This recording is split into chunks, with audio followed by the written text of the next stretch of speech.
नमस्कार दोस्तों, आप सभी का एक बार फिर से स्वागत है हमारे चैनल दुर्गा भक्ति मार्ग में। आज मैं आप सभी को सुनाऊंगी माघ माह महात्म्य अध्याय 6। आज माघ माह महात्म्य का अध्याय सुनने से पहले मैं आप सभी को सुनाऊंगी भक्त नामदेव जी की कहानी। भगवान विठल जी इनके साथ रोज खेलते थे, कैसे लीलाएं रचते थे, चलिए जानते हैं आज की कहानी में।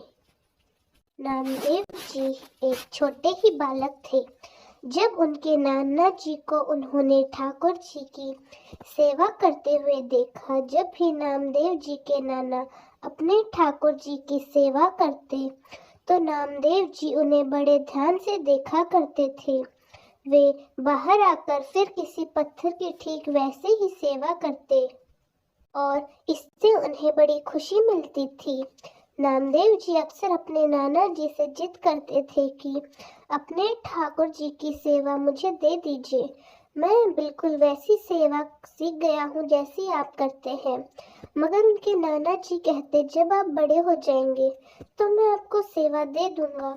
एक बार नाना जी को कुछ दिनों के लिए बाहर जाना था तो उन्होंने ठाकुर सेवा नामदेव जी को दे दी, लेकिन उन्होंने जाने से पहले नामदेव जी से कहा कि पहले ठाकुर जी को दूध पिलाना और भोग लगाना, उसके बाद ही खुद और कुछ खाना।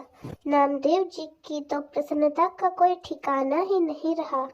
नामदेव जी ने ठाकुर जी के लिए मेहनत करके बड़ा ही स्वादिष्ट दूध पकाया, फिर गाढ़ा गाढ़ा मीठा मीठा दूध ठाकुर जी के सामने रख दिया। नामदेव जी का प्रयास देखकर ठाकुर जी मुस्कुरा दिए। अब यह देखकर तो नामदेव जी भी खुश हो गए। आज तक नाना जी को भी यह मुस्कुराहट नहीं मिली थी। नामदेव जी सोचते रहे कि शायद मैं सामने खड़ा हूँ इसलिए ठाकुर जी दूध नहीं पी रहे, क्योंकि दूध उस कटोरे में कम नहीं हो रहा था। उन्होंने पर्दा कर दिया। पर्दा करने के थोड़ी देर बाद हटाकर देखा कि ठाकुर जी ने तो अभी तक दूध नहीं पिया था। अब वो व्याकुल होने लगे कि अगर ठाकुर जी ने दूध नहीं पिया तब तो नाना जी मेरी ठाकुर सेवा ही बंद कर देंगे, अपने ठाकुर जी मुझे देंगे ही नहीं। तो उन्होंने ठाकुर जी से कहा, मैं नया पुजारी हूँ ठाकुर जी, अगर मुझसे कोई गलती हुई है तो मुझे बता दीजिए, और अगर आपको यह दूध पसंद नहीं है तो भी मुझे बता दीजिए, और भोग लगाना हो तो कुछ और आपको प्रिय हो तो वह भी बता दीजिए, क्योंकि दूध अभी भी वैसा ही रखा हुआ है। सुबह से शाम हो गई, ठाकुर जी ने उस दिन दूध नहीं पिया। अगला दिन हुआ, फिर भोग लगाया गया। ठाकुर जी ने यह दूध आज भी नहीं पिया। अब नामदेव जी ने 2 दिन तक कुछ नहीं खाया, क्योंकि उन्हें डर था अगर बिना भोग लगाए कुछ खा लिया तो उनसे ठाकुर जी की सेवा छीन ली जाएगी। तीसरा दिन हुआ, अब तो उन्हें भूख के मारे नींद भी नहीं आई। फिर से उन्होंने दूध बनाया और इस बार दृढ़ता के साथ ठाकुर जी के पास अपने एक छुरी भी लेकर गए और ठाकुर जी से बोले कि अगर आप दूध नहीं पिएंगे तो मैं अपना गला काट लूंगा। उन्होंने खुद पर छुरी से प्रहार किया और ठाकुर जी ये सब देख नहीं पाए और झट से उनके सामने आ गए और नामदेव जी का हाथ पकड़ लिया। अब तो ठाकुर जी ने झट से कटोरा उठाया और एक ही सांस में सारा दूध पी गए। नामदेव जी ने तो कटोरा पकड़ लिया और बोले कि पूरा नहीं पीना। ठाकुर जी ने उनकी तरफ देखा। नामदेव जी बोले, अरे कुछ मेरा भी तो ख्याल करो, मैंने 3 दिन से कुछ भी नहीं खाया है, मुझे भी तो प्रसादी चाहिए। नाना जी वापस आए तो उन्होंने बताया कि ठाकुर जी ने पहले 2 दिन तक तो दूध नहीं पिया, लेकिन तीसरे दिन उन्होंने खूब अच्छे से भरपेट दूध पी लिया। नाना जी ने सोचा दूध पिया, सचमुच पिया। तब उन्होंने कहा, अच्छा ठीक है, अगर तुम कह रहे हो तो मैं देखना चाहता हूँ कि ठाकुर जी दूध कैसे पी लेते हैं। अब तो नामदेव जी अपने नाना जी और छुरी दोनों को लेकर ठाकुर जी के पास गए। एक कटोरा दूध भी लेकर गए और ठाकुर जी के सामने खड़े होकर बोले, ठाकुर जी दूध पियो और हाँ, मुझे झूठा साबित मत कर देना। ठाकुर जी आए और उन्होंने दूध पी लिया। नाना जी ने देखा तो आश्चर्यचकित रह गए। नामदेव जी की कृपा से अब तो नाना जी को भगवान का साक्षात दर्शन हो गया था। भगवान भक्तों के भोलेपन पर सारी चीजें छोड़कर बड़ी आसानी से रिझ जाते हैं। अब एक दिन की बात है, नामदेव जी गोरा कुम्हार के यहाँ बैठे हुए थे। बड़े ही महापुरुष भी वहाँ पर थे। मुक्ताबाई जी भी वहाँ पर थी। तो बातों ही बातों में उन्होंने गोरा कुम्हार जी से कहा, काका, इन मिट्टी के बर्तनों में कौन सी मटकी कच्ची है? मैं अभी बताती हूँ। बड़े बड़े संत वहाँ बैठे हुए थे। उनकी बात सुनकर सब मुस्कुरा दिए। उन्होंने नामदेव जी के सिर पर मारा। जैसे एक कुम्हार मटकी को ठोक कर देखता है कि वह कच्ची है या पक्की, तो उन्होंने कहा, हटिए, ये आप क्या कर रहे हैं? नामदेव जी के सर को ठोकने के बाद मुक्ताबाई जी ने कहा, काका, यह मटकी कच्ची है। जो बोल पड़ी। अब तो सभी संतों ने भी हंसकर कह दिया, हाँ हाँ, सच में यह कच्ची है। नामदेव जी ने सोचा कि ठाकुर जी का दर्शन और साक्षात ही एकमात्र सत्य है। और फिर ठाकुर जी तो रोज मेरे साथ खेलते हैं, मेरे साथ खाते हैं, फिर भला मैं कैसे कच्चा हूँ? अब तो वह सीधा भगवान विट्ठल जी के पास गए और कहने लगे, सबसे बड़ी सिद्ध अवस्था यही है कि भगवान भक्त से बातें करे और फिर आप तो मेरे साथ खेलते हो। फिर उन संतों ने ऐसे क्यों कहा कि मैं कच्चा हूँ? ठाकुर जी का सच में मैं कच्चा हूँ?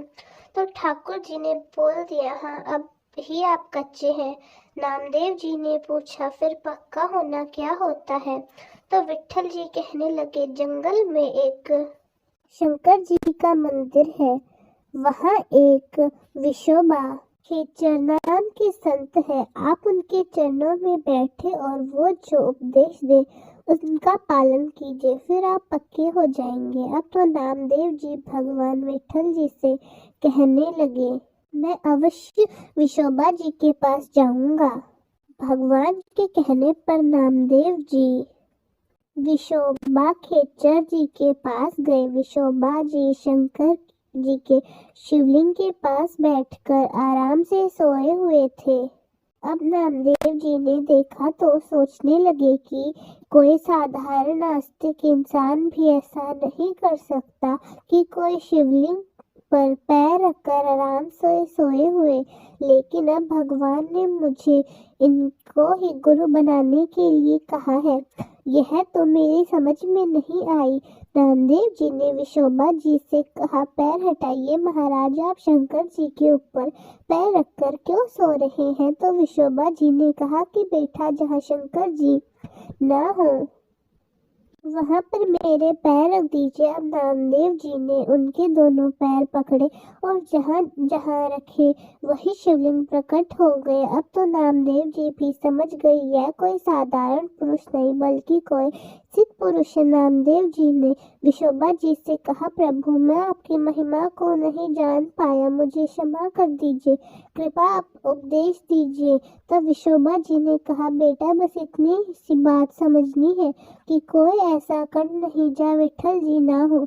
सब जगह, सब सब में विट्ठल जी है। नामदेव जी ने इस गुरु उपदेश को अपने हृदय में धारण कर लिया। इसके बाद तो एक बार नामदेव जी विट्ठल जी के लिए रोटी बना रहे थे, तो रोटी रखकर घी गर्म करने गए। इतने में वही कहीं से कुत्ता आया और विट्ठल जी के लिए बनाई हुई रोटी को खाने लगा।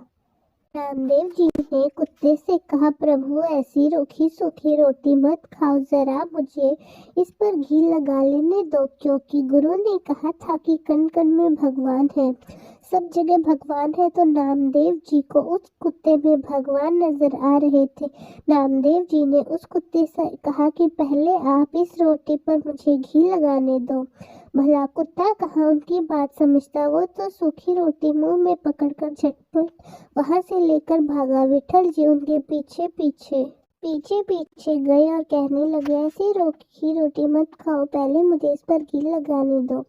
इस तरह सूखी रोटी खाने में आपको कोई स्वाद नहीं आएगा। लेकिन कुत्ता मुंह में रोटी पकड़ के भागने लगा। विठल जी पीछे पीछे भागे तो अचानक एक जगह वह कुत्ता रुक गया और ठीक उसी कुत्ते से भगवान विठल प्रकट हो गए। विठल जी ने कहा, देखा, तुमने मुझे पहचान ही लिया ना। जब तुम भी कच्ची मटकी कहा गया था तब तो तुम मंदिर में मुझसे शिकायत करने आ गए, और आज जब गुरु कृपा हो गई है तो आप पक्के हो गए हैं और आपने एक कुत्ते में भी मुझे ढूंढ लिया। अब एक दिन नामदेव जी भगवान विठल जी से कहने लगे, प्रभु आप कितना भी छुप ले, मैं आपको पहचान ही लूंगा। विठल जी ने कहा, अच्छा ठीक है, देखते हैं। एकदम से नामदेव जी के मन में आया कि मंदिर में बड़ा कोलाहल हो रहा है। मंदिर के पीछे जाकर बैठते हैं और शांति से प्रभु का ध्यान करते हैं। पीछे जाकर बैठे तो कुछ लड़के वहां आकर खेलने लगे। उनके भजन में विक्षेप पड़ा। उन्होंने सोचा, चलो यहाँ से उठकर नदी के किनारे चलते हैं। नदी किनारे जाकर थोड़ा सा ध्यान लगाया, तभी वहां पर बैलगाड़ियां आकर रुकने लगी। तो नामदेव जी ने कहा, अरे शोर मत मचाओ, मैं यहाँ भजन कर रहा हूँ। तब एक बैलगाड़ी में से पुरुष या और स्त्री गणासा यानी तेज धार वाला ब्लेड लेकर निकले और आपस में बात करने लगे। बड़ी जोर से भूख लगी, आज कोई शिकार तो मिला नहीं, यह आदमी मिला, इसको मारकर खा लेते हैं। अब वो दोनों नामदेव जी के पीछे पीछे भागने लगे। नामदेव जी ने भी झट अपनी धोती पकड़ी और वहां से भागने लगे। भागते भागते नामदेव जी विठल जी के मंदिर में पहुंच गए और हाँफने लगे।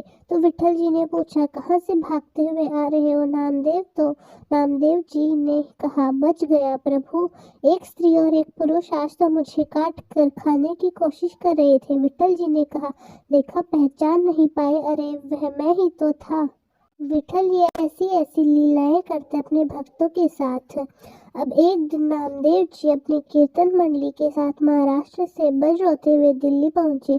दिल्ली के बादशाह सिकंदर लोधी को पता चला एक हिंदू कीर्तन मंडली में नामदेव नाम जी के एक चमत्कारी संत हैं। तो उन्होंने हिंदू संतों की परीक्षा लेने के लिए पूरी मंडली को वहां बुलाया। बादशाह ने नामदेव जी से कहा, अगर आप भगवान से मिल चुके हैं तो हमें कोई चमत्कार दिखाइए। नामदेव जी ने कहा, मुझे तो कोई सिद्धि नहीं है, मैं तो बस नाम कीर्तन करता हूँ और संतों के साथ रहता हूँ, बाकी मुझ में तो कोई चमत्कार नहीं है। बादशाह ने उनके दैन्य को अपना अपमान समझा। बादशाह ने गाय मंगवाई और उसके सामने ही उसकी गर्दन काट दी और फिर बोला कि अब इस गाय को जिंदा करो। नामदेव जी के तो होश ही उड़ गए। उन्होंने प्रभु से सामने की बात की कि आप अपनी मर्यादा रखने के लिए इस गाय को जिंदा कर दीजिए, मुझे तो इसमें कोई सामर्थ्य नहीं है, आप बस मेरी आयु इस गाय को दे दीजिए। प्रभु आप तो सर्वसमर्थ हैं, आप अपने भक्तों की परीक्षा लेने के लिए यह सब कर रहे हैं। जैसे ही उन्होंने प्रार्थना कर उस गाय को छुआ, उनकी गर्दन जुड़ गई और गाय उठकर बैठ गई। तो बादशाह ने नामदेव जी के चरण पकड़ लिया और फिर बोला कि आप मुझसे कुछ भी मांग लीजिए। लेकिन नामदेव जी ने मना कर दिया और फिर बादशाह ने जबरदस्ती एक रत्नों से जड़ा हुआ पलंग उनके सेवकों के साथ उनके लिए भेज दिया। कीमती पलंग के साथ उनकी रक्षा करने के लिए सैनिक भी आए। भजन में विपेक्ष ना पड़े इसलिए नामदेव जी ने पलंग नदी में फेंक दिया, क्योंकि उनकी रक्षा के लिए बहुत सारे लोगों की आवश्यकता पड़ती है। अब आस पास लोग हर समय खड़े रहते तो वे ढंग से भजन नहीं कर सकते थे। भजन में बहुत असुविधा हो रही थी। उधर राजा को जब यह बात पता चली तो उन्होंने अपना अपमान समझा। फिर से नामदेव जी को मिलने के लिए बुलाया तो नामदेव जी ने उन्हें कहा कि पलंग मेरे भजन में बाधा पहुंचा रहा था, इसलिए मैंने उसे फेंक दिया। राजा ने कहा, मुझे तो बिल्कुल वैसे ही पलंग की आवश्यकता है, अगर आप पलंग नदी में नहीं फेंकते तो मैं उसकी नाप लेकर नया पलंग बनवा सकता था। नामदेव जी समझ गए अब एक और परीक्षा की घड़ी आ गई। नामदेव जी ने राजा को नदी के पास लेकर और नदी में उसी पलंग जैसे 20 पलंग निकालकर उनके सामने रख दिए। नामदेव जी ने कहा, हमारे प्रभु इस सृष्टि में किसी को किसी चीज की कमी नहीं होने देते। अब बादशाह समझ गया कि इन हिंदू भक्तों में कुछ विशेष चमत्कार तो जरूर है, तो ये ऐसी लीलाएं करते हैं। प्रभु जी अपने भक्तों के साथ अगर उनके भक्त सच्ची भक्ति करते और अगर वे भक्त भगवान को प्रिय हो जाते हैं तो फिर भगवान अपने भक्तों की परीक्षा की घड़ी में उसी तरह साथ देते हैं जैसे उन्होंने नामदेव जी का दिया है। आज की कथा आपको कैसी लगी कमेंट्स में जरूर बताइए। अब सुनिए आज का अध्याय। तब अप्सरा कहने लगी, हे राक्षस। वह ब्राह्मण कहने लगा कि इंद्र इस प्रकार अपनी अमरावतीपुरी को गए, सो हे कल्याणी, तुम भी देवताओं से सेवा किए जाने वाले प्रयाग में मेघ माह में स्नान करके निष्पाप होकर स्वर्ग में जाओ। तब मैंने उस ब्राह्मण के यह वचन सुनकर उसके पैरों में पकड़कर प्रणाम किया और घर आकर सब भाई बंधु नौकर चाकर धनादेश पर जाकर स्नान किया। इसलिए हे निशाचर, 3 दिन के स्नान से मेरे सब पाप नष्ट हो गए और 27 दिन के पुण्य से मैं अप्सरा हो गई और पार्वती जी की सखी होकर सुख से अब निवास करती हूँ। इसलिए मैं प्रयाग के महात्मा को याद करके सभी देवताओं के सहित प्रयाग में स्नान करती हूँ। सो मैंने अपना यह सब वृतांत तुमसे कहा। तुम भी इसी योनि में पड़ने और कुरूप होने का कारण सब बताओ। तुम्हारी दाढ़ी और मूछें बहुत बड़ी बड़ी हैं और पार्वती की गुफा में वास करते हो। यह सुनकर वह राक्षस कहने लगा, हे भद्रे, सज्जनों से गुप्त बात कहने में कोई हानि नहीं होती। अब मुझे इस बात की कोई शंका नहीं रही कि मेरा उद्धार तुमसे ही होगा। सो मैं अपना सब वृतांत तुमसे कहता हूँ। मैं काशी में वेदों का ज्ञाता था और बड़े उच्च कुल के ब्राह्मण के घर में जन्म लिया था। मैंने राजा, पापी, शुद्ध और वैश्य के अनेक प्रकार के दान किए। मैंने दान में चंडाल को भी नहीं छोड़ा। उस जन्म में मैंने कोई भी धर्म का कार्य नहीं किया। वहीं पर मेरी मृत्यु को प्राप्त हो गया। तीर्थ स्नान पर मरने के कारण मैं नरक में नहीं गया। पहले 2 बार गिद्ध योनि में, 3 बार व्याघ्र योनि में, 2 बार सर्प योनि में, 1 बार उल्लू की योनि में और अब 10वीं बार राक्षस की योनि को प्राप्त हुआ हूँ और सैकड़ों वर्षों से इसी योनि में हूँ। इस स्थान को 3 योजन तक मैंने जंतुहीन कर दिया है। बिना अपराध के बहुत से प्राणियों को मैंने नष्ट कर दिया। इसी कारण मेरा मन अत्यंत दुखी रहने लगा है। तुम्हारे दर्शन से मन में कुछ शांति अवश्य हुई, क्योंकि सज्जनों का संग तुरंत ही सुखदायी होता है। मैंने अपने दुख के कारण आपसे कह दी और सज्जन लोग सदैव दूसरों के दुखों से दुखी होते हैं। अब जब आप मेरे बारे में सब कुछ जान गई हैं तो यह भी बताइए कि मुझे इस दुख रूपी समुद्र को कैसे पार करना होगा। क्या क्षीर सागर हंस को ही दूध देता है, बगले को नहीं देता? दत्तात्रेय जी कहने लगे। इस प्रकार उनके वचन सुनकर कांचन मालिनी कहने लगी, हे राक्षस, मैं अवश्य ही तुम्हारे कल्याण का कारण बनूंगी। मैंने दृढ़ प्रतिज्ञा की है कि तुम्हारी मुक्ति के लिए मैं पक्का प्रयत्न करूंगी। आज से तुम मेरे भाई के समान हो। मैंने बहुत बार प्रयाग में स्नान किया है।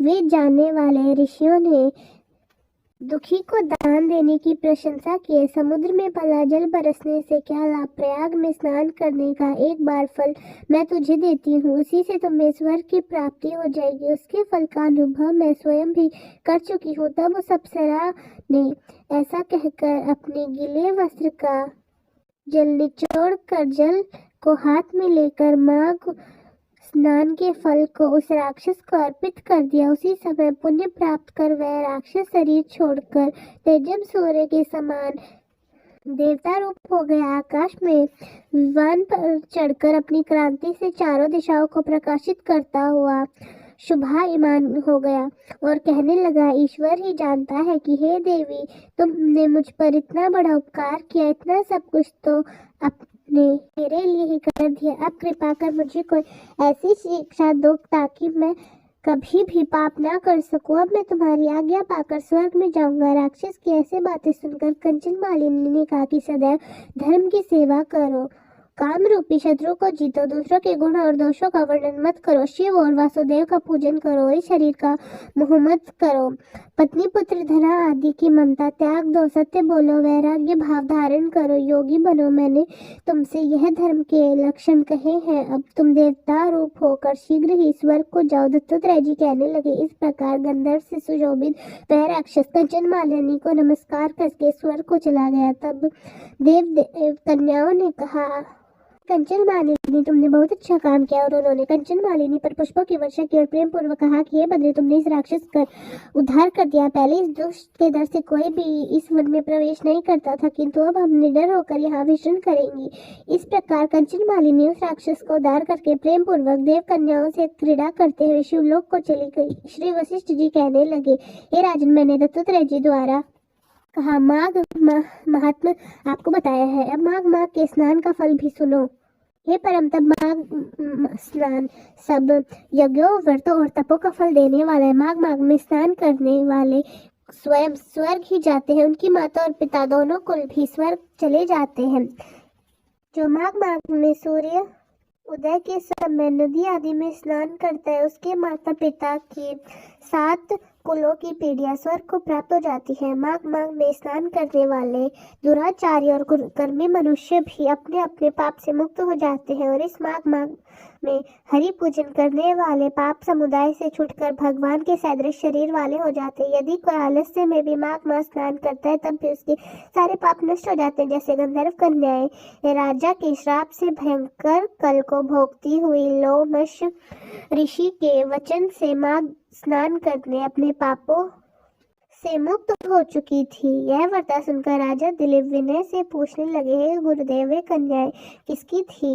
उनको कब, कैसे और किससे श्राप मिला था? क्या ये ऋषि के वाक्य से कैसे वे श्राप मुक्त हुई और उन्होंने कहाँ पर स्नान किया? आप विस्तार पूर्वक सब कथा कहिए। तो वशिष्ठ जी कहने लगे, हे राजन, जैसी अग्नि से स्वयं अग्नि उत्पन्न होती है, वैसे ही कथा कर्म संतान उत्पन्न करती है। हे राजन, सुख संगीत नामक गंधर्व की कन्या का नाम विनोमिया, सुशीला तथा स्वर वेदी की सुम्रा, चंद्रकांत की सुतारा तथा सुप्रिया की कन्या चंद्रिका, यह 5 सब समान आयु वाली तथा चंद्रमा के समान क्रांति वाली और सुंदर थी।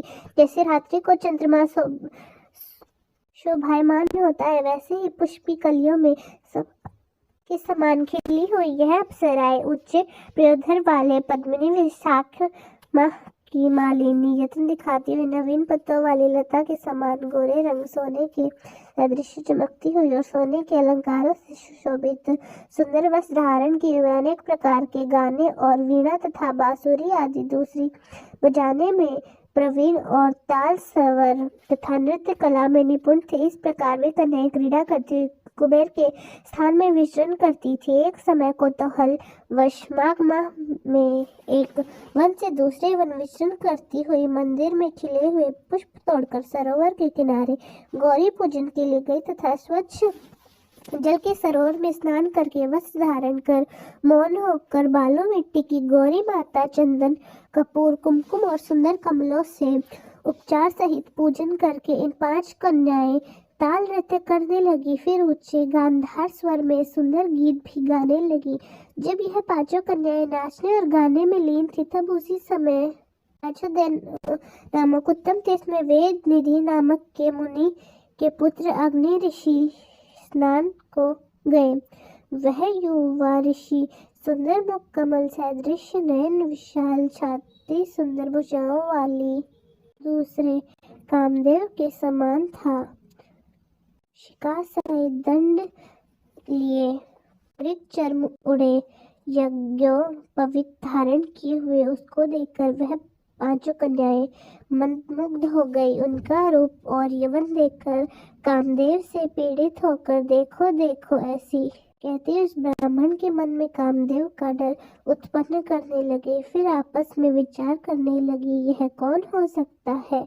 रति रहित होने से कामदेव नहीं और एक होने से अश्वनी कुमार नहीं। यह कोई गंधर्व या किन्नर या काम रूप धारण कर कोई सिद्ध या किसी ऋषि का श्रेष्ठ पुत्र या मनुष्य है। कोई भी हो, ब्राह्मण जी ने तो हमारे लिए ही बनाया है। ऐसा करके वे विचार करने लगी। जैसे पूर्व कर्म के प्रभाव से संपत्ति प्राप्त हो गई, ठीक वैसे ही गौरी जी ने हम कुंवरियों के लिए श्रेष्ठ वर दिया और आपस में ही यह तुम्हारा वर, यह मेरा अथवा सबका ऐसा कहने लगी। जिस समय उस ऋषि पुत्र ने अपनी मध्याह्न क्रिया करके ऐसे वचन सुने तब वह ऋषि पुत्र सोचने लगा, यह तो बड़ी भारी समस्या उत्पन्न हो गई। ब्रह्मा विष्णु महेश आदि देवता और बड़े बड़े योगेश्वर भी स्त्रियों के ब्रह्म जाल में मोहित हो गए। इनके तीक्ष्ण बाणों से किसके मन रूपी हिरण भला घायल नहीं हो सकता। जब तक नीति और बुद्धि रहती है तब तक पाप से भय रहता है, जब तक गंभीरता रहती है, यम विधि का पालन होता है, तब तक मनुष्य स्त्रियों के काम रूपी बाणों से बंधा नहीं जाता। यह मुझे अवश्य मत और मुक्त कर रही है। किन गुणों से धर्म की रक्षा हो सकती है? स्त्रियों के मांस, रक्त, मल मूत्र से बने घृणित और अशुद्ध शरीर में कामी लोग ही सुंदर की कल्पना करके रमण करते हैं। शुद्ध बुद्धि वाले महात्माओं ने स्त्रियों के पास रहना कष्ट का कहा है।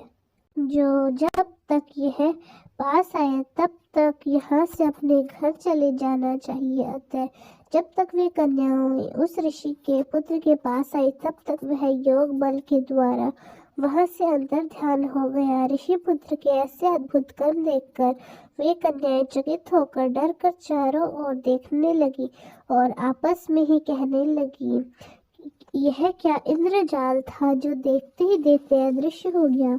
फिर से विरह की अग्नि में जलने लगी, कहने लगी, हे कांत, तुम हमें छोड़कर कहाँ चले गए? क्या तुमको ब्रह्मा ने हमारे विरह रूपी अग्नि में जलाने के लिए बनाया था? क्या तुम्हारा चित्त तैयार है जो हमारा मन दुखा कर चले गए? क्या तुमको हमारा विश्वास नहीं?